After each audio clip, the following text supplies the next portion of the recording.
High friends, welcome to back channel. तर Sunday आज होता आणि संडेचं नॉनव्हेज हे असतंच बऱ्यापैकी तरी।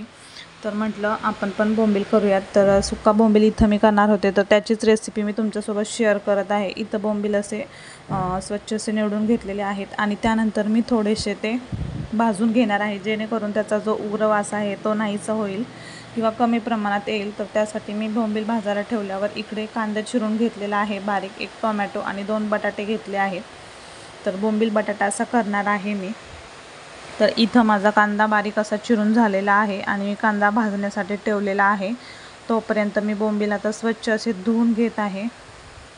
जास्त वेळ पाण्यात ठेवायचे नाहीत किंवा तर जर ठेवले तर त्याचा खूप असा गाळ होईल किंवा शेणासारखे लागतील। तर त्यासाठी ते थोड्याच प्रमाणात 1-2 ते 3 मिनटं धुवून ठेवायचे। धुवून पूर्ण पाणी वगैरे निथळून ठेवायचं। जर तुम्ही लगेच करणार असेल तर थोडा वेळ पाण्यात ठेवलं तरी चालेल। तर इथं मी मीठ टाकून घेत आहे कांद्यामध्ये, जेणेकरून कांदा हा पटकन भाजला जाईल। कारण कांदा मीठ जर टाकलं तर कांदा पटकन भाजला जातो। बघू शकता इथं कांद्याला थोडासा कलर चेंज झालेला आहे आणि इथं मी एक टोमॅटो पण चिरून घेणार आहे। तर टोमॅटो चिरून झालेला होता आणि मी तो टोमॅटो टाकलेला देखील होता कांद्यात, जेणेकरून तो मऊ पडेल कांद्यात।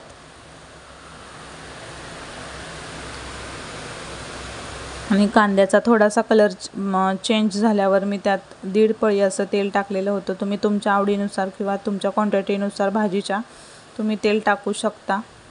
इथं कढई खूप तापलेली होती, त्यामुळे कांदा लगेचच पूर्णच बघू शकता पिंक असा ब्राऊन झालेला आहे। आणि त्याच्यानंतर मी इथं हळद टाकलेली आहे, थोडीशी चिमूटभर म्हटले तरी चालेल। हळदीने एक वेगळाच कलर असा येतो, तर प्रत्येक भाजीत आम्ही हळद वापरतोच।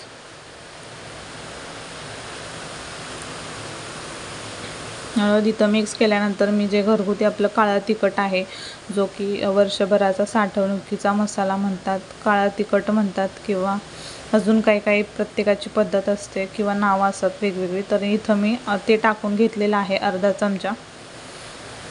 आणि ते सगळं मिक्स केल्यानंतर जो बटाटा चिरून घेतलेला होता आणि बटाटा आणि बोंबील स्वच्छ असे धुवून ठेवलेले होते, तर ते मी आता परतून घेत आहे यात, जेणेकरून पटकन एक तेलाचा जो फ्लेवर किंवा फोडणीचा असतो तर तो सेम क्वांटिटीत लागतो।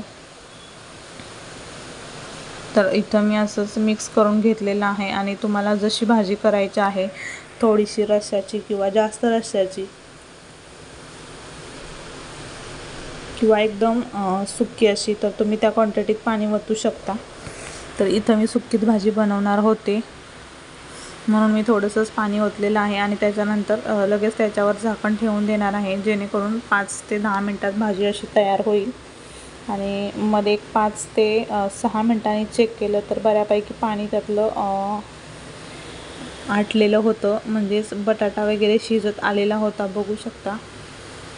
आणि हे थोडंसंच पाणी आहे, ते पण एक पुढच्या 2 ते 3 मिनटात पूर्णच ॲब्झॉर्ब होईल। बघू शकता इथं आपल्या बोंबील बटाट्याची भाजी रेडी झालेली आहे, बघू शकता। आणि गरम गरम खूप छान अशी बाजरीच्या भाकरीसोबत किंवा ज्वारीच्या भाकरीसोबत खायला लागते। तर तुम्ही पण नक्की ट्राय करा। व्हिडिओ कसा वाटला नक्की कमेंटमध्ये सांगा। व्हिडिओ आवडला तर लाईक, शेअर, कमेंट जरूर करा। चॅनलवर नवीन असेल तर चॅनलला सबस्क्राईब करायला विसरू नका। भेटूयात पुढच्या व्हिडिओत, तोपर्यंत बाय।